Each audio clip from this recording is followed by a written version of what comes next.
প্রিয় দর্শক, the great ওয়াল শোতে স্বাগত জানাচ্ছি। সাংস্কৃতিক বৈচিত্র্যে সমৃদ্ধ চীনের প্রতিটি অঞ্চলেই ভরপুর নিজস্ব উৎসব আর অনন্য ঐতিহ্যে। তাই তো চীনকে বলা হয় উৎসবের দেশ। হালের ফ্যাশন জগৎ থেকে শুরু করে চলচ্চিত্র, শিল্প, সংস্কৃতি, নানামাত্রিক আয়োজন, চীনের নয়নাভিরাম প্রাকৃতিক সৌন্দর্য ও বৈচিত্র্যময় জীবনধারার গল্প সব কিছুই থাকছে আমাদের এই অনুষ্ঠানে। বরাবরের মতো আপনাদের সঙ্গে আছি আমি রাউজে জাবিদ ঐশী।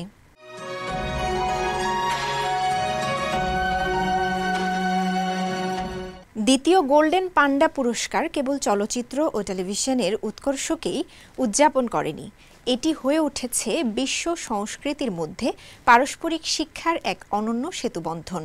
চলচ্চিত্র, টিভি সিরিজ, তথ্যচিত্র, অ্যানিমেশন এবং বিশেষ জুরি পুরস্কার, এই 5টি বিভাগে সম্মাননা প্রদান শুধু প্রতিযোগিতার নয়, বরং পারস্পরিক বোঝাপড়া ও সহযোগিতার উৎসব। আর এই উৎসবকে আরও বিশেষ করে তোলে চীনের জাতীয় সম্পদ জায়ান্ট পান্ডা, যারা আন্তর্জাতিক অতিথিদের হৃদয় জয় করেছে। বিস্তারিত জানাচ্ছেন আমাদের বেইজিংয়ের সহকর্মী জিনিয়া। 8월 5일 디셈버 দ্বিতীয় গোল্ডেন পান্ডা অ্যাওয়ার্ডস দক্ষিণ পশ্চিম চীনের সিচুয়ান প্রদেশের চেংদুতে অনুষ্ঠিত হয়েছে। এতে 126টি দেশ এবং অঞ্চল থেকে 5,000এরও বেশি গাছ জমা পড়ে। দক্ষিণ পশ্চিম চীনের সিচুয়ান প্রদেশের চেংদুতে 12 এবং 13 সেপ্টেম্বর অনুষ্ঠিত হয় দ্বিতীয় গোল্ডেন পান্ডা অ্যাওয়ার্ডস। চলচ্চিত্র ও টেলিভিশনকে বৈশ্বিক সংস্কৃতির সঙ্গে সংযোগের মাধ্যম হিসেবে ব্যবহার করে এটি সভ্যতার মধ্যে পারস্পরিক শিক্ষার একটি শক্তিশালী প্ল্যাটফর্ম হয়ে উঠেছে। এই বছরের অনুষ্ঠানে 126টি দেশ ও অঞ্চল থেকে 5,000টিরও বেশি গাছ জমা পড়েছিল। এর মধ্যে 73.2% গাছ ছিল বিদেশ থেকে, যা আগের বারের চেয়ে 3.2% বেশি। 27 সদস্যের জুরির প্রায় 50 সদস্যই ছিলেন আন্তর্জাতিক সদস্য। চীনের একটি শহরে চলচ্চিত্র উৎসব আয়োজনের সাংস্কৃতিক আকর্ষণ আন্তর্জাতিক চলচ্চিত্র সম্পর্কে ধারণা বদলে দেয়। আমার মতে এটি বিশ্বব্যাপী সৃজনশীলতার প্রশংসায় বৈচিত্র্যের আরেকটি স্তর যোগ করে। অনেক আন্তর্জাতিক চলচ্চিত্র নির্মাতা বলেছেন যে গোল্ডেন পান্ডা পুরস্কার তাদের চীনা চলচ্চিত্র ও টেলিভিশন শিল্পের বিকাশের গতিপথ এবং চীনা সংস্কৃতির ওপর গভীর দৃষ্টিভঙ্গি প্রদান করেছে। বিশ্বজুড়ে অসামান্য কাজ ও নির্মাতাদের সমাবেশ এই অনুষ্ঠানটিকে সাংস্কৃতিক বিনিময়ের জন্য একটি গুরুত্বপূর্ণ সংযোগস্থলে পরিণত হয়েছে। দক্ষিণ পশ্চিম চীনের সিচুয়ান প্রদেশে যেখানে বিশাল পান্ডা বাস করে, সেখানে গোল্ডেন পান্ডা পুরস্কারের বিজয়ীদের নাম ঘোষণা করা হয়। চলচ্চিত্র বিভাগে সেরা চলচ্চিত্রের পুরস্কার জিতে নেয় ইতালীয় চলচ্চিত্র দেয়ার ইজ টুমরো। প্রয়াত সিজাং পরিচালক ওয়াং মা গেন্ডন স্নো লেপার্ড এর জন্য সেরা পরিচালকের পুরস্কার জিতেছেন, যা তার ছেলে গ্রহণ করেন। চীনা অ্যানিমেটেড চলচ্চিত্রের ইতিহাসে বক্স অফিসের রেকর্ড সৃষ্টিকারী নাজা 2 অ্যানিমেশন বিভাগে সর্বোচ্চ সম্মান অর্জন করে। Norwegian guts wild new world সেরা তথ্যচিত্রের পুরস্কার জিতে নেয়। যে টিভি সিরিজগুলো আমাকে সবচেয়ে বেশি মুগ্ধ করে সেগুলো হলো অজানা জগৎকে তুলে ধরা। অনেক চীনা চলচ্চিত্র ও টিভি সিরিজ আমাকে চীনা সংস্কৃতি সম্পর্কে নতুন ধারণা দিয়েছে। এই বছরের জুরিদের প্রায় অর্ধেকই বিদেশি এবং অনেকের কাছে আয়োজক শহর চেংদু একটি নতুন অভিজ্ঞতা উপস্থাপন করে। টিভি নাটক বিভাগের বিচারক এবং নিউজিল্যান্ডের চিত্রনাট্যকার এবং প্রযোজক জো সি তে উত্তেজিতভাবে বলেন, আমি সারা সপ্তাহ ধরে পান্ডা দিবস এর জন্য অপেক্ষা করছিলাম। এবারের গোল্ডেন পান্ডা পুরস্কারে অংশগ্রহণকারী আন্তর্জাতিক চলচ্চিত্র নির্মাতারা সিচুয়ান প্রদেশের জায়ান্ট পান্ডা সংরক্ষণ ও গবেষণা কেন্দ্রের দুজাংয়ান ঘাঁটি পরিদর্শন করে চীনের জাতীয় সম্পদ জায়ান্ট পান্ডাদের সাথে ঘনিষ্ঠভাবে পরিচিত হন। পরিদর্শনের সময় পাশের ওপর আরাধ্য পান্ডাদের খেলাধুলা দেখে চলচ্চিত্র নির্মাতারা পুরোপুরি মুগ্ধ হয়ে যান। দ্বিতীয় গোল্ডেন পান্ডা পুরস্কারের তথ্যচিত্র বিভাগে মনোনীত চলচ্চিত্রের প্রতিনিধি ওয়েন্ডি ডার্ক বলেন, এটি সত্যিই দুর্দান্ত। প্রায় 1000 প্রকৃতির তথ্যচিত্র তৈরি করা একজন চলচ্চিত্র নির্মাতা হিসেবে চেংদুতে আসল পান্ডা দেখা আমার স্বপ্নের মতো। এই মর্যাদাপূর্ণ গোল্ডেন পান্ডা অনুষ্ঠানে অংশ নেওয়া এবং সবার সঙ্গে আনন্দ ভাগ করে নেওয়া একটি অসাধারণ সম্মান। চাঁদ পান্ডা দেখার পাশাপাশি অতিথিরা সিচুয়ান চা শিল্প, কাঠের ব্লকের উপর নববর্ষের চিত্রকর্ম এবং অন্যান্য সাংস্কৃতিক নিদর্শনও উপভোগ করেন। গোল্ডেন পান্ডা সিম পোস্ট অফিসে তারা সিচুয়ান অঞ্চলের সংস্কৃতির বৈশিষ্ট্য সম্পূর্ণ পোস্ট কার্ড নির্বাচন করেন, সেগুলিতে স্ট্যাম্প লাগিয়ে দেন এবং পান্ডার জন্মভূমি থেকে বিশ্বকে আশীর্বাদ জানিয়ে বিশ্বের বিভিন্ন গন্তব্যে তাকে পাঠান। মনোনীত হওয়াটা বিরাট সম্মানের। আমি আরও বেশি পরিচালক ও প্রযোজকদের সঙ্গে যোগাযোগ স্থাপন ও দেখা করার এই সুযোগের অপেক্ষায় আছি। এই আন্তর্জাতিক অনুষ্ঠানটি অত্যন্ত গুরুত্বপূর্ণ এবং দেশগুলোর মধ্যে বন্ধুত্বের প্রসারে একটি গুরুত্বপূর্ণ সেতুবন্ধন তৈরি করে।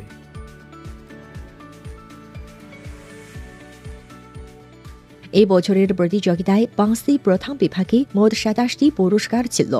চলচ্চিত্র, টিভি সিরিজ, তথ্যচিত্র, অ্যানিমেশন এবং বিশেষ জুরি পুরস্কার। আমি জিনিয়া, সেমজি, বেজিং থেকে।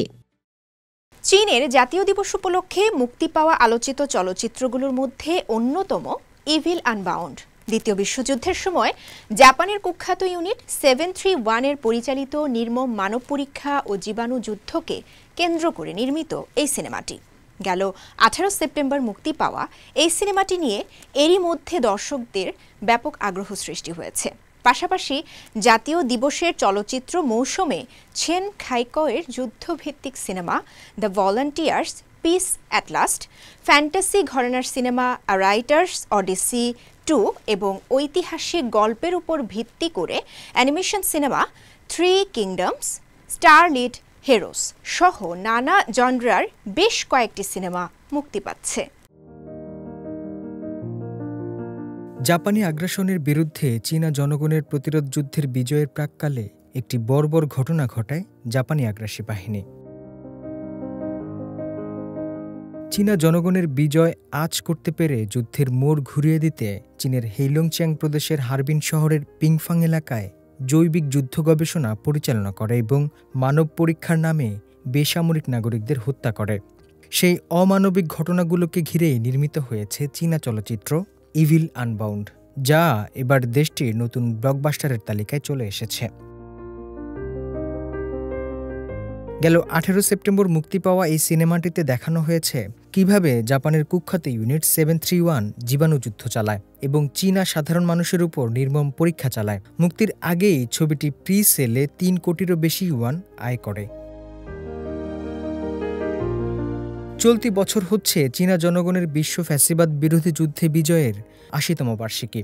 সাম্প্রতিক সময়ে জাপান বিরোধী যুদ্ধভিত্তিক চলচ্চিত্র দর্শকদের মধ্যে ব্যাপক জনপ্রিয়তা লাভ করছে। ইউনিট 731 ছিল একটি গোপন জীবাণু ও রাসায়নিক যুদ্ধ গবেষণাগার, যা 1935 সালে উত্তর পূর্ব চীনের হারবিন শহরে গড়ে তোলে জাপান।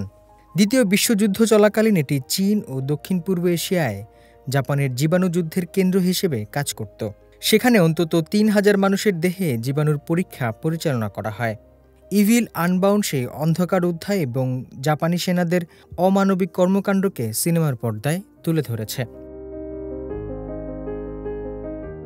এছাড়াও এই বছরের জাতীয় দিবসের ছুটির চলচ্চিত্র মৌসুম শুরু হবে 1 অক্টোবর থেকে, যেখানে থাকবে নানা ঘরানার ছবির সমাহার। এর মধ্যে রয়েছে প্রখ্যাত পরিচালক ছেন খাইকোর যুদ্ধভিত্তিক ত্রয়ীর শেষ অধ্যায় the volunteers peace at last, যেখানে কোরিয়ায় চীনা জনগণের স্বেচ্ছাসেবক বাহিনীর শেষ দিকের ঐতিহাসিক লড়াই তুলে ধরা হয়েছে। ফ্যান্টাসি ঘরানার এ রাইটার্স অডিসি 2 দর্শকদের জন্য নিয়ে আসছে বাস্তবতা ও কল্পনার মিশ্রণে রোমাঞ্চকর গল্প এবং দৃষ্টিনন্দন ভিজুয়াল ইফেক্ট। অন্যদিকে 3 কিংডমস স্টারলিট হিরোস 220 থেকে 280 খ্রিস্টাব্দের দিকে জনপ্রিয় 3 রাজ্যের ইতিহাসকে নতুন দৃষ্টিকোণ থেকে উপস্থাপন করেছে। এটি ঐতিহ্যবাহী কালি তুলির শিল্পকলা ও ঐতিহাসিক গল্প বলার ভঙ্গি মিলিয়ে তৈরি করা হয়েছে এক অনন্য অ্যানিমেশন। হোসনে মোবারক সৌরভ, সিএমজি বাংলা। গোল সাংস্কৃতিক পুতুল তৈরি করে নারীদের উদ্যোক্তা উন্নয়নে নতুন দিগন্ত খুলেছেন উত্তর পশ্চিম চীনের সিনচিয়াংয়ের ফ্যাশন ডিজাইনার পারিদা তুর্দি। স্থানীয় অ্যাটলাস সিল্কে তার নির্মিত রঙিন পুতুলগুলো শুধু মনোমুগ্ধকর নয়, স্থানীয় সংস্কৃতির ধারক এবং স্বল্প পুঁজিতে গ্রামীণ নারীদের আয়ের সুযোগ তৈরিতে ব্যাপক ভূমিকা রাখছে। এরই মধ্যে এই উদ্যোগ দেখছে দারুণ সফলতার মুখ। সিনচিয়াংয়ের পারিদা তুর্দির গুলডল বা গুলপুতুল এটি শুধু খেলনা নয়, বরং সিনচিয়াংয়ের বহুমুখী সংস্কৃতির প্রাণবন্ত প্রতীক। অ্যাটলাস নামের এক ধরনের সিল্ক দিয়ে তৈরি পুতুলগুলো নরম, উজ্জ্বল রঙের এবং নকশায় ভরপুর। গোল পুতুলে আমরা স্থানীয় বৈশিষ্ট্য যুক্ত করেছি। বলা যায় প্রতিটি পুতুলেই হাতে তৈরি। যখন আমরা প্রথম এই পুতুল বানাতে শুরু করি, তখন চেয়েছিলাম সিনচিয়াংয়ের স্থানীয় সংস্কৃতি ও বিশেষ বৈশিষ্ট্যকে ফুটিয়ে তুলতে, যাতে আরও বেশি মানুষ সিনচিয়াংয়ের মনোমুগ্ধকর জীবনযাত্রার আবহ অনুভব করতে পারে। কিছু নকশা ভিন্ন সংস্কৃতি থেকেও অনুপ্রাণিত হয়ে নেওয়া হয়েছে, যার মধ্যে ফরাসি সংস্কৃতিও রয়েছে বলে জানান পারিদা। ফরাসি কোর্ট স্টাইলকে স্থানীয় অ্যাটলাস সিল্কের সঙ্গে মিশিয়ে তৈরি করা হয়েছে নতুন নকশা। সমাজকে উন্নত করার ইচ্ছা থেকে পারিদার উদ্যোক্তা হওয়ার যাত্রা শুরু। বেইজিংয়ে পড়াশোনা করার সময় ছুটিতে বাড়ি এসে তিনি দেখেন স্থানীয় নারীরা অনেকেই শুধু গৃহস্থালির কাজ ও সন্তান লালন পালনে সীমাবদ্ধ। তার মনে স্বপ্ন জাগে পুতুল তৈরির মধ্য দিয়ে তাদের জীবনযাত্রায় পরিবর্তন আনার। স্থানীয় মহিলা ফেডারেশনের আর্থিক সহায়তায় পারিদা তার স্বপ্ন পূরণে কর্মশালা শুরু করেন। আমাদের কর্মশালার আয়তন মোট 1200 বর্গমিটার, আর কর্মীদের বেশিরভাগই নারী। এখানে প্রায় 80 থেকে 100 জন কাজ করে। যদি কারো সন্তান ছোট হয় বা বাড়ি থেকে বের হওয়া অসুবিধাজনক হয়, তবে তারা আমাদের হস্তশিল্পের কাজ ঘরে বসেই করতে পারে। আমরা প্রতি বছর 30,000 থেকে 50,000 গোল পুতুল তৈরি করতে পারি। এতে তাদের জীবিকা নির্বাহের পথ তৈরি হয়, যা তাদের আর্থিক অবস্থাকে অনেকটা উন্নত করে। প্রতিদিন কর্মীদের জীবনমানের পরিবর্তন দেখে বেশ খুশি পারিদা এবং আশা করেন আরও বেশি নারী এভাবে অনুপ্রাণিত হবেন। আর্থিক উন্নতির পাশাপাশি গুলডল প্রকল্প নারীদের সচেতন ও স্বাবলম্বী করেছে বলে জানান তিনি। তামান্না জেনিফার, সিএমজি বাংলা।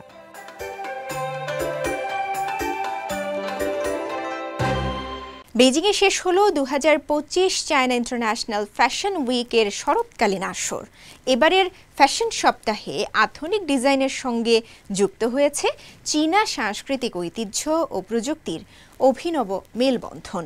বিভিন্ন জাতিগোষ্ঠীর ঐতিহ্যবাহী পোশাক থেকে শুরু করে হাইটেক ফ্যাশন সবই জায়গা করে নিয়েছে এবারের ফ্যাশন সপ্তাহে। আয়োজকদের মতে চীনা সংস্কৃতির গল্প বলার মাধ্যম হয়ে উঠেছে এই র্যাম্প। বর্ণিল র্যাম্প, ঐতিহ্যের ছোঁয়া আর আধুনিকতার ঝলক সব মিলিয়ে জমকালো আয়োজনে শেষ হল 2025 চায়না ইন্টারন্যাশনাল ফ্যাশন উইক। শতাধিক প্রদর্শনীর অর্ধেকেরও বেশি শোতে ফুটে উঠেছে চীনা অমূর্ত সাংস্কৃতিক ঐতিহ্যের নতুন রূপ। ডিজাইনাররা ব্যবহার করেছেন 3D প্রিন্টিং, প্লান্ট ভিত্তিক ট্রান্সফার প্রিন্টিং ও ডিজিটাল ক্রিয়েটিভিটি। প্রায় 30 জন তরুণ ডিজাইনার এআই অ্যালগরিদমের মাধ্যমে ঐতিহ্যবাহী নকশাকে উপস্থাপন করেছেন নতুনভাবে। আধুনিক প্রযুক্তি ও ঐতিহ্যের সমন্বয়ে আমরা তুলে ধরছি চীনের সৌন্দর্য। মিয়াও সূচিকর্ম এটলেস সিল্কের পোশাক, রেশমি কারুকাজে সজ্জিত তিব্বতী পোশাক সব মিলিয়ে মুগ্ধ করেছে দর্শকদের। র্যাম্পে হেঁটেছে 56 শিশু মডেল, যারা প্রতিনিধিত্ব করেছে ভিন্ন ভিন্ন জাতিগোষ্ঠীকে। শিশুরা যখন ঐতিহ্যবাহী পোশাক পরে মঞ্চে আসে, তখন তাদের মধ্যে দেখা যায় সাংস্কৃতিক আত্মবিশ্বাস আর গর্ব। শুধু ঐতিহ্যবাহী পোশাকই নয়, সমকালীন চীনা পোশাক যেমন মামিয়ানছু, ছিপাও এবং সুনিয়াতশেন সুটেও নতুন করে যুক্ত হয়েছে চীনা সংস্কৃতির নান্দনিক ছোঁয়া। পাহাড় নদীর প্রাকৃতিক সৌন্দর্য থেকেও অনুপ্রাণিত হয়েছেন ডিজাইনাররা। পুরুষদের পোশাকে অনুপ্রেরণা এসেছে কুনলুন পর্বত থেকে, আর নারীদের পোশাকে ইয়েলো রিভারের বাঁকানো প্রবাহ থেকে। 2006 সালে অমূর্ত সাংস্কৃতিক ঐতিহ্য হিসেবে স্বীকৃতি পাওয়া ফুজিয়ান প্রদেশের হুই নারীদের পোশাকও হাজির হয়েছে নতুন রূপে। জ্যাকার্ড ব্রোকেট, ডিজিটাল প্রিন্টিং ও পরিবেশ বান্ধব ফাইবারে তৈরি এসব পোশাক দিয়েছে ঐতিহ্যকে আধুনিকতার ছোঁয়া। আয়োজকদের মতে এবছর আয়োজিত শতাধিক শোর মধ্যে অর্ধেকের বেশি ব্র্যান্ড ও ডিজাইনার চীনা সাংস্কৃতিক নান্দনিকতা তুলে ধরেছেন। ফ্যাশনের মাধ্যমে তারা চীনের বহু জাতিগোষ্ঠীর বৈচিত্র্যময় গল্প বিশ্বকে জানানোর চেষ্টা করেছেন। চায়না ইন্টারন্যাশনাল ফ্যাশন উইকের শরৎকালীন এই আসর 5 থেকে 14 সেপ্টেম্বর পর্যন্ত বেইজিংয়ে অনুষ্ঠিত হয়। রাউজিয়া জাবিদা ঐশী, সিএমজি বাংলা। চীনের উত্তর পশ্চিমাঞ্চলীয় সিনচিয়াংয়ের প্রাচীন কাশগড় শহর কেন্দ্রিক ব্লগিং করা এক তরুণ ইন্টারনেট দুনিয়ায় তুমুল জনপ্রিয় হয়ে উঠেছেন। অনলাইনে প্রাণবন্ত কন্টেন্ট আর লাইভ স্ট্রিমিংয়ের মাধ্যমে তিনি তুলে ধরছেন কাশগড়ের অনন্য সংস্কৃতি আর পর্যটনের আকর্ষণ। তার প্রচেষ্টা এখন স্থানীয় পর্যটন খাতে যোগ করছে নতুন মাত্রা। কাশগড়ের ব্যস্ত বাজার থেকে শুরু করে শহরের সরু শান্ত অলিগলি সবই যেন ব্লগার সং ইউফেং এর ক্যামেরায় ধরা পড়ে রঙিন বৈচিত্র্যে। তার ভিডিওতে ভেসে ওঠে মুখরোচক স্থানীয় খাবার, বিভিন্ন জাতিগোষ্ঠীর সংস্কৃতি আর প্রাচীন শহরের সমৃদ্ধ ঐতিহ্য। 2017 সালে প্রথম সড়ক ভ্রমণে সিনচিয়াং গেলে মুগ্ধ হন সং ইউফেং। কাশগড়ের ঐতিহাসিক গাওতাই প্রাচীন আবাসিক এলাকা আর আবাক খোঁজা সমাধি তাকে মুগ্ধ করে। বুঝতে পারেন এই শহর শুধু ঐতিহ্যের ভাণ্ডার নয়, বরং বৃহৎ পর্যটন কেন্দ্র, যেখান থেকে পামির পর্বতশ্রেণী কিংবা বিশাল মরুভূমির সৌন্দর্য দেখতে যাওয়া যায়। এরপর কাশগড়কেই নিজের স্থায়ী নিবাস বানান তিনি। শুরু করেন একজন কন্টেন্ট ক্রিয়েটর হিসেবে পথ চলা। স্থানীয় বৈশিষ্ট্য তুলে ধরতে তার ব্লগিং আইডিয়ায় যোগ করেন অভিনব মাত্রা। একটি জনপ্রিয় 1980 দশকের puppet cartoon the story of আফেন্দি দ্বারা অনুপ্রাণিত হয়ে মাঝে মাঝে তিনি মিস্টার বেড চরিত্রে সাজেন। তার চ্যানেলের নামও তাই ইয়োর বাড়িবে। লাইভ স্ট্রিমিংয়ে সরাসরি কাশগড়ের জীবনযাত্রা ফুটিয়ে তোলার চেষ্টাটাই থাকে মুখ্য। লাইভ স্ট্রিমে দর্শকরা শহরের আসল জীবনটাই দেখতে পান। আমি কোনো ভান করি না, সাজানো দৃশ্য দেখাই না, যা আছে তাই তুলে ধরি। সত্যটাই আমার কন্টেন্টের সবচেয়ে বড় শক্তি। সঙের মতে ছোট ভিডিও বানাতে সময় বেশি লাগে, কিন্তু লাইভ স্ট্রিমিংয়ে স্বতঃস্ফূর্তভাবে দর্শকরা পেয়ে যান প্রামাণ্য অভিজ্ঞতা, আর এতে সময়ও লাগে কম, দেখতে পান সরাসরি। এই স্বচ্ছতাই দর্শকদের টেনে আনছে কাশগড়ে, বাড়িয়ে দিচ্ছে পর্যটনের সম্ভাবনা। আমি যা করছি সেটা সত্যিই ভালো লাগছে। ভিডিও বানানোর ব্যবসাটাও আসলে কাশগড়ের পর্যটন খাতের সঙ্গে সম্পর্কিত। আমি চাই আমার কন্টেন্ট দেখে পর্যটকরা আরও ভালো ভ্রমণ অভিজ্ঞতা পান। এখন সং ইউফেং কেবল একজন তরুণ ব্লগার নন, বরং কাশগড়ের এক সাংস্কৃতিক দূত। তার উদ্যোগে অনলাইনে আলোচিত হচ্ছে প্রাচীন এই শহর, আর এর মধ্য দিয়েই স্থানীয়রা পাচ্ছেন আরও বেশি দর্শনার্থীর আগমন। প্রাচীন ঐতিহ্য আর আধুনিক প্রযুক্তির মেলবন্ধনে এক তরুণ ব্লগারের এমন প্রচেষ্টা শুধু কাশগড়ের সৌন্দর্যকে বিশ্ব দরবারে তুলে ধরছে না, বরং স্থানীয় পর্যটন খাতেও আনছে নতুন প্রাণ। আমিন আজাদ, সিএমজি বাংলা। প্রিয় দর্শক, দ্য গ্রেট ওয়ার্ল্ড শো আজ এ পর্যন্তই। আমাদের অনুষ্ঠানটি টেলিভিশনের পাশাপাশি সোশ্যাল মিডিয়ার মাধ্যমে দেখতে www.facebook.com/cmg বাংলা এবং ইউটিউব চ্যানেল সিএমজি বাংলাতে ভিজিট করতে পারেন। পরবর্তী পর্বে নতুন কোনো আয়োজন নিয়ে দেখা হবে আপনাদের সঙ্গে। সে পর্যন্ত সবাই ভালো থাকুন, সুস্থ থাকুন। চাইচিয়েন।